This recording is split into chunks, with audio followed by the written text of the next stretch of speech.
ইতিহাসবিদসকলে চিপাহী বিদ্ৰোহকে ভাৰতৰ প্ৰথম স্বাধীনতা যুদ্ধ বুলি আখ্যা দিয়ে। 1857 চনৰ 10 মে'ৰ দিনা মিৰাটত মংগল পাণ্ডে নামৰ চিপাহীজনে নিজৰ ব্ৰিটিছ অধিনায়কজনক গুলীয়াই হত্যা কৰাৰ লগে লগে বিদ্ৰোহৰ জুই জ্বলি উঠিল। অতি সোনকালে বিদ্ৰোহ কানপুৰলৈও বিয়পি পৰে। শেষ মোগল সম্ৰাট বাহাদুৰ শ্বাহ জফৰক নেতাৰূপে লৈ চিপাহীসকলে দিল্লী দখল কৰি তেওঁক সম্ৰাট ঘোষণা কৰে। কিন্তু ই দীৰ্ঘস্থায়ী নহ'ল। ব্ৰিটিছ সেনানায়ক জন নিকলছনৰ নেতৃত্বত ইংৰাজ সেনাই অতি নিষ্ঠুৰভাৱে চিপাহী বিদ্ৰোহ দমন কৰি দিল্লী পুনৰ দখল কৰে। এই প্ৰথম স্বাধীনতাৰণৰ বীৰ চিপাহীসকল আছিল বাহাদুৰ শ্বাহ জফৰ, তাঁতিয়া টুপি, নানা চাহিব, ঝান্সীৰ ৰাণী লক্ষীবাই ইত্যাদি। অসমতো চিপাহী বিদ্ৰোহৰ উকমুকনিত যোগ দিয়াৰ অপৰাধত মণিৰাম দেৱান আৰু পিয়লি বৰুৱাক ব্ৰিটিছে ফাঁচি দিয়ে। 1826 চনৰ ইয়াণ্ডাবু সন্ধিৰ পাছত ব্ৰিটিছে প্ৰথমে নামনি অসম ব্ৰিটিছ সাম্ৰাজ্যৰ অন্তৰ্ভুক্ত কৰে। উজনিত পুৰন্দৰ সিংহক কৰতলতীয়া ৰজা পাতে। ইয়াণ্ডাবু সন্ধিৰ ঠিক 2 বছৰ পাছতেই 1828 খ্ৰীষ্টাব্দত আহোম ৰাজবংশৰ কোঁৱৰ গোমধৰ কোঁৱৰে মৰাণৰ ওচৰত স্বাধীনতা ঘোষণা কৰি ব্ৰিটিছৰ বিৰুদ্ধে যুদ্ধ ঘোষণা কৰে। কিন্তু আধুনিক অস্ত্ৰেৰে বলীয়ান ব্ৰিটিছ সেনাৰ ওচৰত মধ্যযুগীয় অস্ত্ৰৰ আহোম সেনাই সহজেই পৰাজিত হয়। গোমধৰ কোঁৱৰক মৃত্যুদণ্ড দিয়া হয়। তাৰ পাছত 1830 চনত ধনঞ্জয় বৰগোহাঁই, পিয়লি ফুকন, জীউৰাম মেধি আদিয়ে ব্ৰিটিছৰ বিৰুদ্ধে বিদ্ৰোহ কৰি মৃত্যুদণ্ড মূৰ পাতি ল'বলগীয়া হয়। 1838 চনত ব্ৰিটিছে সম্পূৰ্ণ অসম নিজৰ তললৈ নিয়ে আৰু 600 বছৰীয়া আহোম ৰাজত্বৰ বেলি মাৰ যায়।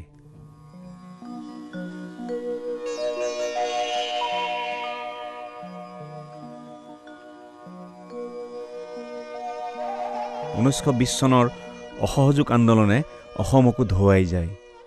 আসাম এছ'চিয়েশ্যন গুচি লাহে লাহে গঠন হ'ল অসম প্ৰদেশ কংগ্ৰেছ কমিটি আৰু সৰ্বভাৰতীয় কংগ্ৰেছত 5 জন সদস্যই ঠাই পায়। কৰ্মবীৰ নবীন চন্দ্ৰ বৰদলৈৰ দৰে নেতাই ইয়াৰ নেতৃত্ব গ্ৰহণ কৰিছিল। মহাত্মা গান্ধীৰ পোনপ্ৰথমে অসমলৈ আগমন ঘটে 1921 চনৰ অসহযোগ আন্দোলনৰ সময়ত। মহাত্মা মুঠ অসমলৈ আহিছিল 4 বাৰ: 1921 চনত, 1926 চনত, 1934 চনত আৰু 1946 চনত। 1921 চনত মহাত্মা গান্ধী আগষ্ট মাহত আহি গুৱাহাটী, তেজপুৰ, নগাঁও, যোৰহাট, ডিব্ৰুগড়, শিলচৰ আৰু চিলেট হৈ কলিকতালৈ যায়। 1921 চনৰ 28 জুলাইত বম্বেত বহা নিখিল ভাৰত কংগ্ৰেছ কমিটিৰ অধিৱেশনত দেশভক্ত তৰুণৰাম ফুকন, কৰ্মবীৰ নবীন চন্দ্ৰ বৰদলৈ, চন্দ্ৰনাথ শৰ্মা, কুলধৰ চলিহা প্ৰমুখ্যে নেতাসকলে মহাত্মাক অসমলৈ আমন্ত্ৰণ জনায়। তেওঁলোকৰ নিমন্ত্ৰণতেই মহাত্মাৰ অসম তথা অসমীয়াৰ লগত যোগসূত্ৰ হয়।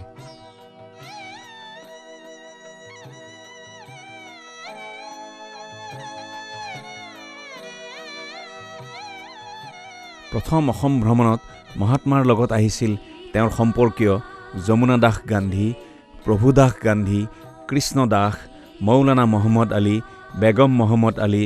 মহাত্মা গান্ধীৰ ছেক্ৰেটাৰী হিচাপে আহিছিল আব্দুল হায়াত আৰু যমুনালাল বাজাজ ইত্যাদি।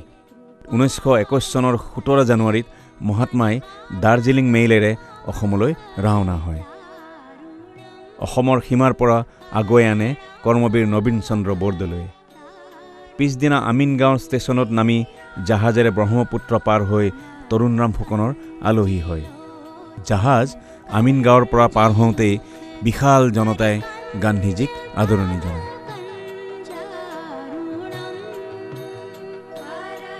দেশভক্ত তৰুণৰাম ফুকনৰ গৃহৰ সন্মুখত থকা ডাঙৰ ঘাঁহনি দৰতেই পিছদিনা মহাত্মাৰ সভাৰ আয়োজন কৰিলে। এই সভাত প্ৰায় 25,000 মানুহ গোট খাইছিল। তৰুণৰাম ফুকনে গান্ধীজীৰ ভাষণ অসমীয়াত হুবহুকৈ ভাঙনি কৰি দিছিল। মহাত্মাই ক'লে, আপোনালোকে যদি সঁচাকৈয়ে স্বৰাজ পাবলৈ বাঞ্ছা কৰে তেতিয়া বিলাতী কাপোৰবিলাক মই কোৱা ধৰণেৰে জুইত দলিয়াই দিয়ক। মহাত্মাই বিলাতী কাপোৰৰ এটা দমত জুই জ্বলাই দিয়ে। সকলো মানুহে বিলাতী কাপোৰ খুলি জুইত জাপি দিলে। সেয়া আছিল এক অভূতপূৰ্ব দৃশ্য।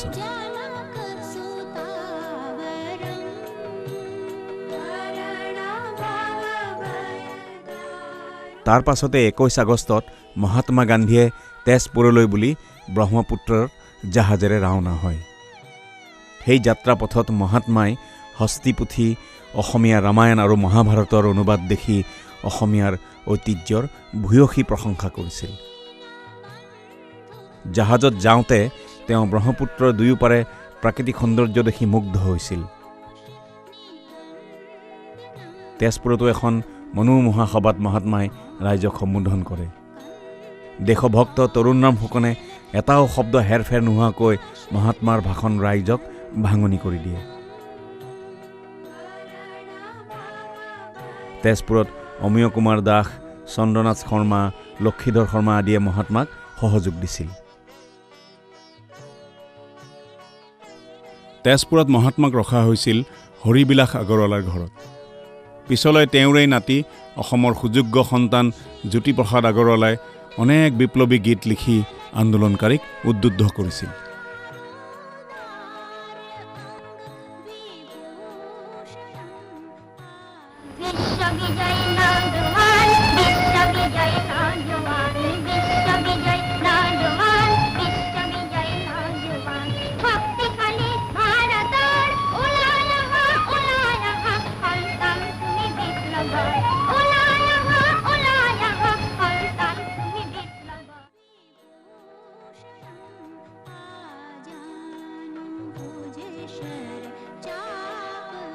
(1921 চনৰ 22 আগষ্টৰ দিনা মহাত্মা গান্ধীয়ে নগাঁৱলৈ বুলি জাহাজত উঠে। দক্ষিণ পাৰত জোনৰ পোহৰত মহাত্মাক আদৰিবলৈ শ শ মানুহ বগা চাদৰ পাৰি লুইতৰ বলুকাত শুই আছিল। নগাঁৱৰ ডেপুটি কমিশ্যনাৰে সভাৰ ঠাইত নিষেধাজ্ঞা জাৰি কৰাত ৰাতিটোৰ ভিতৰতে বেলেগ ঠাইত মঞ্চ সাজি উলিয়াই সভা পতাৰ ব্যৱস্থা কৰি দিছিল স্বেচ্ছাসেৱকসকলে। তাৰ পিছত মহাত্মা গান্ধী গ'ল যোৰহাটলৈ। তাত কেইবাখনো মিটিঙত তেওঁ ভাষণ দিয়ে। য'তেই যায় মহাত্মা অমৰ হওক, মহাত্মা কি জয় আদি ধ্বনিৰে জনতাই মুখৰিত কৰি ৰাখিছিল। আমোদজনক কথা যে চৰকাৰে নিয়োজিত কৰা দুজন গোৰ্খা চিপাহীয়েও যোৰহাটত জনতাৰ লগতে মহাত্মা কি জয় বুলি ধ্বনি দি মহাত্মা গান্ধীৰ পিছে পিছে গৈছিল। জাজিৰ বিশিষ্ট কংগ্ৰেছী নেতা নৰনাথ শৰ্মা সভাপণ্ডিতে মহাত্মাৰ আদৰ্শেৰে অনুপ্ৰাণিত হৈ স্বাধীনতা আন্দোলনত জঁপিয়াই পৰিছিল আৰু গভৰ্ণৰ জেনেৰেললৈ চিঠি পত্ৰ লিখি নিজৰ প্ৰতিবাদ সাব্যস্ত কৰিছিল। তাৰ পিছত আসাম বেংগল ৰেলৱেত উঠি মহাত্মা গান্ধী যায় ডিব্ৰুগড়লৈ। তাতো তেওঁ বিলাতী কাপোৰ বৰ্জনৰ আহ্বান দিয়ে। মহাত্মাৰ আহ্বানত জাকে জাকে মানুহে বিদেশী কাপোৰ জুইত জ্বলাই দিছিল।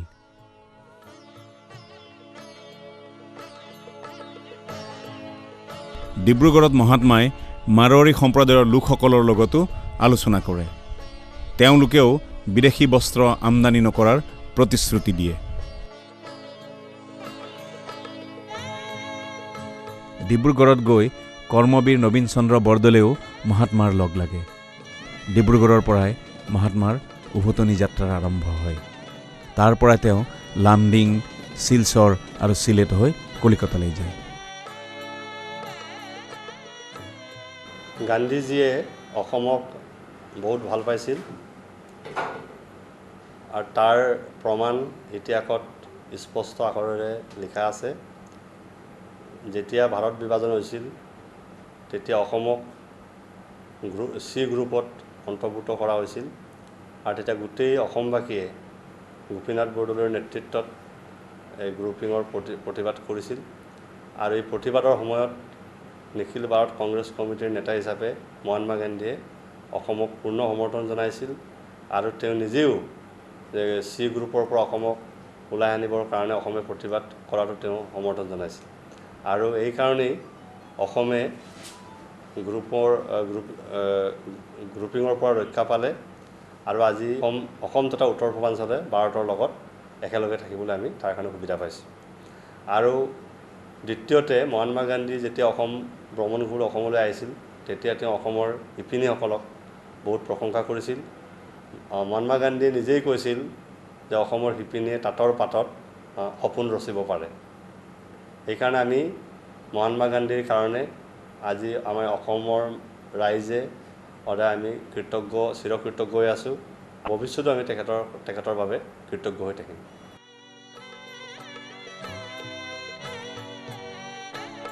1926 চনত গুৱাহাটীৰ পাণ্ডুত অনুষ্ঠিত হৈছিল নিখিল ভাৰত কংগ্ৰেছ কমিটিৰ অধিৱেশন। 1925 চনত কানপুৰত বহা অধিৱেশনত সৰ্বভাৰতীয় নেতাসকলে গুৱাহাটীত অধিৱেশন পাতিলে সফল হ'বনে নহয় সেইলৈ মনত খুন্দুৱনি আছিল। আনহাতে কানপুৰ অধিৱেশনৰ পাছত মহাত্মাই এবছৰৰ বাবে ৰাজনৈতিক কাৰ্যকলাপৰ পৰা আঁতৰি আছিল। সেই সময়খিনিত আহমেদাবাদৰ সবৰমতী আশ্ৰমত থাকি একানপতীয়াকৈ গঠনমূলক কাৰ্যত নিজকে নিয়োজিত কৰিছিল। গতিকে গান্ধী গুৱাহাটীলৈ আহিবনে নাহে সেইলৈ অসমৰ কংগ্ৰেছীসকল সন্দিহান হৈ আছিল। পিছে মতিলালজী, শ্ৰীনিবাস আয়েংগাৰ আদি নেতাসকলে জোৰকৈ ধৰাত মহাত্মা গুৱাহাটীলৈ আহিবলৈ মান্তি হ'ল। মহাত্মা সবৰমতী আশ্ৰমৰ পৰা ৱাৰ্ধা হৈ কলিকতাৰ পৰা গুৱাহাটীলৈ বুলি ৰাওনা হয়।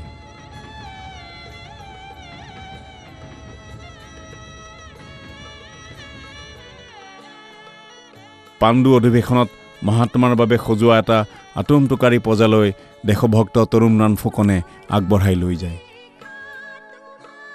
গুৱাহাটীৰ অধিৱেশনৰ বিষয়ে য়ং ইণ্ডিয়া নামৰ কাকতখনত মহাত্মা গান্ধীয়ে এইদৰে লিখিছিল: গুৱাহাটীৰ লোকসংখ্যা হ'ল মাথো 16,000। গুৱাহাটীৰ আগতে ইমান কম সংখ্যক লোকসংখ্যা থকা কোনো নগৰতে এনে অধিৱেশন পাতিবলৈ দুঃসাহস কৰা নাছিল। কিন্তু গুৱাহাটীয়ে আগৰ অধিৱেশনবিলাকক চেৰ পেলালে আৰু অভাৱনীয় কম সময়ৰ ভিতৰতে বিশাল ব্ৰহ্মপুত্ৰৰ পাৰত প্ৰাকৃতিক সৌন্দৰ্যৰে পূৰ্ণ পৰিৱেশৰ মাজত খাদী কাপোৰেৰে এখন নগৰী গঢ়ি তুলিলে। বিৰাট সভা মণ্ডপটো অসমৰ নিভাজ খাদীৰে সজা হৈছিল। আন ব্যৱস্থাবিলাকতো মই জনামতে সুৰুচিপূৰ্ণ সৰলত বজাই ৰাখিছিল। সভা নিৰ্ধাৰিত সময়তকৈ অকণো হেৰফেৰ নোহোৱাকৈ আৰম্ভ কৰা হৈছিল।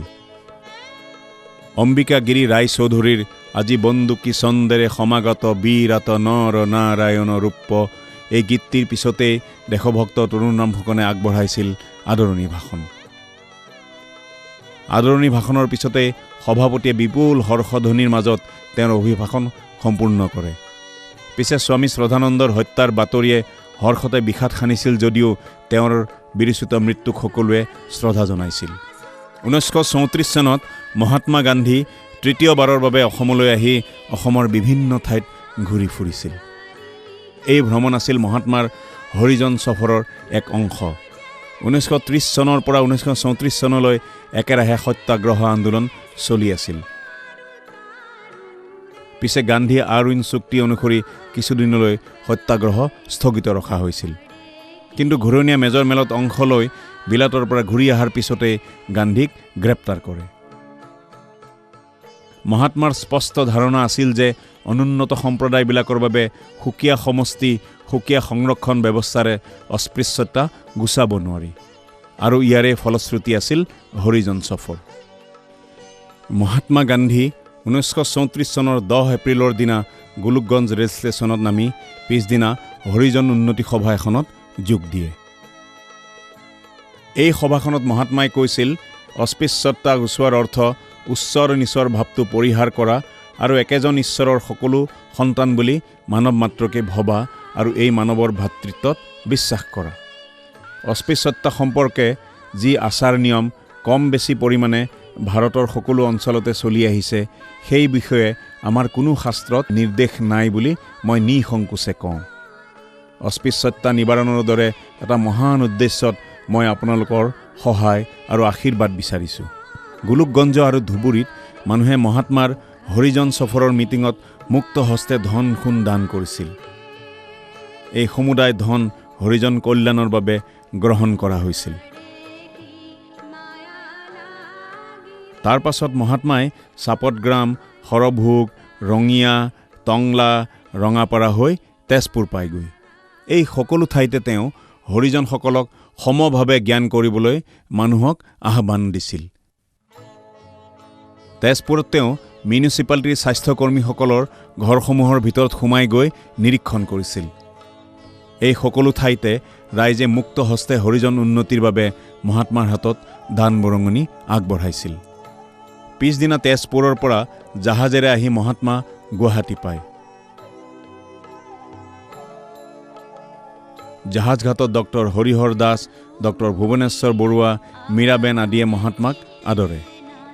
তাৰ পিছৰ পৰাই মীৰাবেন অসমৰ হৰিজন সফৰত মহাত্মাৰ লগ লাগিল। গুৱাহাটীৰ জাজ ফিল্ডত মহাত্মাই ৰাইজক উদ্দেশ্যি কৈছিল, ৰাহুৱে যিদৰে চন্দ্ৰক গ্ৰাস কৰে সেইদৰে অস্পৃশ্যতা মহাপাপেও হিন্দু ধৰ্মক গ্ৰাস কৰিছে। এই পাপ গুচাব লাগিব। কিয় গুচাব লাগিব তাকেই মই কওঁ।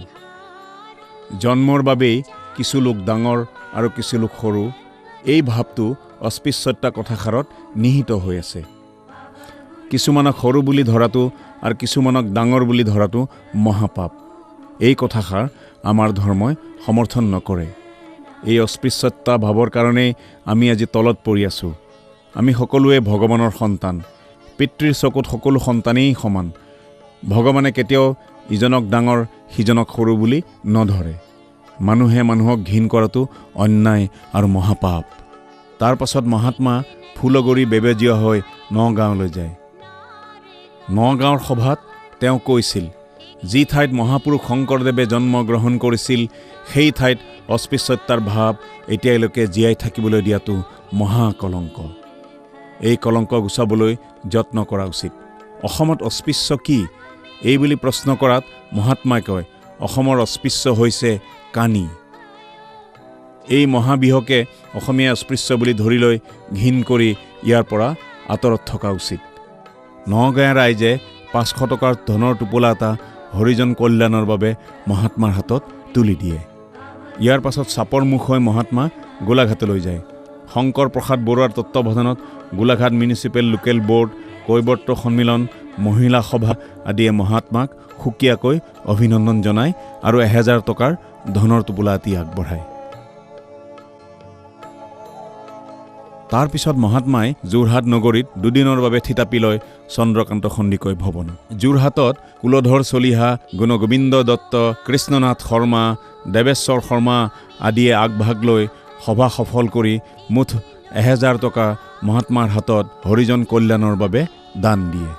ইয়াত কুমাৰী মীৰাবেন, সৰোজনী নাইডু, কুমাৰী উমাবেন আদিয়ে মহাত্মাক সহযোগ দিছিল।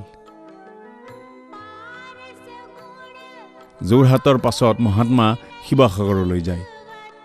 তাত কালীপ্ৰসাদ মেমৰিয়েল হলটো উদ্বোধন কৰে আৰু বিমলা প্ৰসাদ চলিহাই নতুনকৈ বনোৱা যঁতৰটো পৰিদৰ্শন কৰে।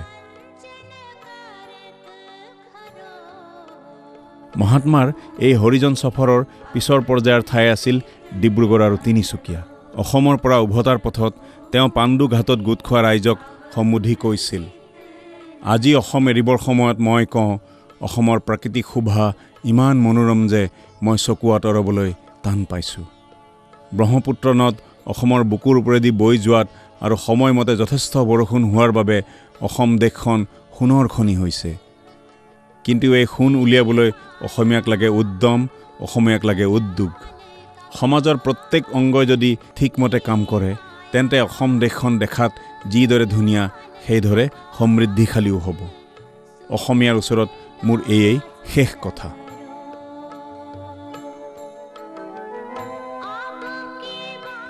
জাতীয় কংগ্ৰেছৰ বম্বে ছেশ্যন বহিছিলে, তাত জৱাহৰলাল নেহৰু আছিলে, বল্লভভাই পেটেল আছিলে, আব্দুল কালাম আজাদ আছিলে আৰু বিভিন্ন যিবিলাক ডাঙৰ ডাঙৰ নেতা আছিলে ভাৰতবৰ্ষৰ। তেতিয়া তেওঁলোকে এটা ডিচিশ্যন এটা লৈছিলে যে দৰকাৰ হ'লে অসম আৰু পশ্চিমবংগ আৰু ইফালে পাঞ্জাব, ৱেষ্ট পাকিস্তান, পাঞ্জাবক চি গ্ৰুপত ল'ব। অৰ্থাৎ প্ৰয়োজন হ'লে যিহেতু দেশ বিভাজন হ'ব, তেতিয়া এইকেইখন ৰাজ্য এফালে ইষ্ট পাকিস্তানলৈ যাব আৰু এখন ৱেষ্ট পাকিস্তানলৈ যাব। কিন্তু গান্ধীজী সেই ক্ষেত্ৰত পক্ষপাতি নাছিলে। এনেকুৱা অৱস্থাত অহাৰ পিছত গোপীনাথ বৰদলৈ বৰ মনত কষ্ট পাইছিলে। মোৰ মায়ে মনত আছে, মোক কৈছিলে যে দেউতাৰে 9 দিন 10 দিনমান ভাত পানী খোৱা বাদ দি দিছে। ঘৰত খালি ইফালে ইফালে যায়, চিন্তা কৰি আছে কি হ'ব আমাৰ মানুহবিলাকৰ, আমাৰ অসমৰ মানুহবিলাকৰ। এতিয়াও অবিভক্ত অসম আছিল, এই মানুহবিলাকৰ কি অৱস্থা হ'ব। গান্ধীজীৰ লগত যোগাযোগ কৰিলে আৰু দেউতাৰ হৈ পেলাই গোপীনাথ বৰদলৈ হৈ ইয়াৰ পৰা বিজয় ভগৱতী গ'ল, তাৰপিছতে মহেন্দ্ৰ মোহন চৌধুৰী গৈছিলে। তেওঁলোকে গৈ পেলাই নোৱাখালীত গান্ধীজীক লগ ধৰিলে। তেওঁ গান্ধীজীৰ পৰা এটা বাৰ্তা আনিলে যে গোপীনাথ বৰদলৈক ক'ব ডেট মই গোপীনাথ বৰদলৈৰ লগত আছোঁ আৰু কোনোপধ্যে এইটো মানি ল'ব নালাগে। এই গ্ৰুপিঙৰ কথাটো ওলাল যেতিয়া ক্ৰিপছ কমিশ্যনো আহিছিলে। আগতে ক্ৰিপছ কমিশ্যন আহিল ইংলেণ্ডৰ পৰা, আহি পেলাই এই ABC গ্ৰুপৰ কথা কৈছিলে। আৰু তেতিয়া অসমৰ ৰাইজে মাৰ মানি লগ ধৰিলে সেই গোপীনাথ বৰদলৈৰ লগত, আৰু কোনোপধ্যে এইটো মান্তি নহ'ল। আৰু তেতিয়া সেইটো আমাৰ অসমখন তেতিয়া ভাৰতবৰ্ষ থাকিল। 1946 চনৰ 9 জানুৱাৰীত চতুৰ্থবাৰলৈ মহাত্মা অসমলৈ আহোঁতে তেওঁৰ বয়স হৈছিল 77 বছৰ। ভগ্ন স্বাস্থ্য লৈও তেওঁ ভাৰতৰ বেলেগ বেলেগ ঠাই ভ্ৰমণ কৰিছিল আৰু অসমকো সাঙুৰি লৈছিল। অসম আহি পায়ে তেওঁ কৈছিল, ইংৰাজসকলে এদিন নিশ্চয় উপলব্ধি কৰিব পাৰিব যে সাৰ পাই থকা লোকক চিৰদিনলৈ সংগীনৰ শক্তিৰে হেঁচা মাৰি পেলাই থ'ব নোৱাৰি। ক্ষমতাৰ হস্তান্তৰ কৰিবলৈ সিদ্ধান্ত কৰিবই লাগিব। তেওঁ প্ৰাৰ্থনা সভা পাতি সকলোকে তেওঁৰ লগত হাত চাপৰিৰে ৰামধুনত যোগ দিবলৈ আমন্ত্ৰণ জনাইছে, যাতে সকলোৱে অহিংসা আৰু শৃংখলাৰ ভাৱত প্ৰণোদিত হ'ব পাৰে। এয়াই আছিল মহাত্মাৰ শেষ অসম ভ্ৰমণ। অসম আৰু মহাত্মাৰ কথা মনলৈ আহিলে কবিতা এফাকি মনলৈ আহে। ভাগি গ'ল বিনাখনি ছিঙি গ'ল তাৰ, ৰৈ গ'ল মাথো তাৰ অমিয়া ঝংকাৰ।